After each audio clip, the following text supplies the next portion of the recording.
Is what's the difference between a lead source and a campaign? And it's a good question because it can be confusing. The way we sort of look at it is the lead source tells you where the lead came from. So it's a channel, it might be an event, it might be paid search, organic search, direct traffic, all that stuff. And a campaign is either all the touch points they had with you. So it's not necessarily where the lead came from, but after they were created, they might get an email, they might get sales outreach, you then met them at an event. And those are all campaign touch points they had.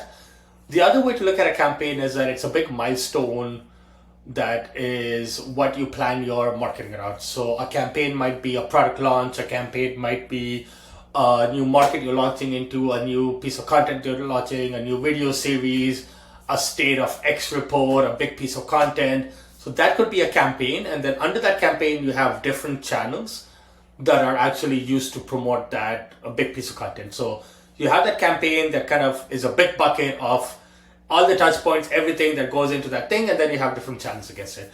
If you're using HubSpot, they treat campaigns more like that touch point thing where you can associate emails, workflows, lists, all that stuff to a campaign. So then you can measure how many leads were created from this campaign, how much revenue was influenced by this campaign.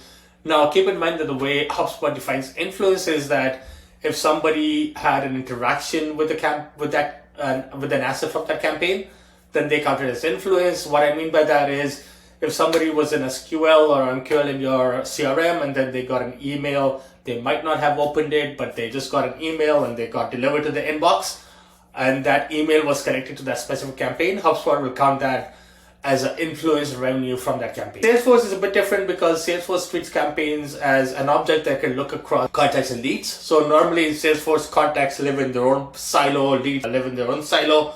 Campaign is an object that goes across all of them. So it's a good way to tie your leads and contacts together into like how much revenue did I get from this, how many leads did I get. So campaign don't have lead or contact object, they have campaign members, which is kind of holistic across both objects. So that's just some of the technical details of the campaign side and how most systems measure them, and a little bit of the how campaigns should be thought about versus how a lead source should be thought about. Let me know if you have any questions. Remember to subscribe to our channel. We'll be doing a lot more videos on B2B marketing. I hope you enjoyed it. And please leave a comment and a review. Thank you.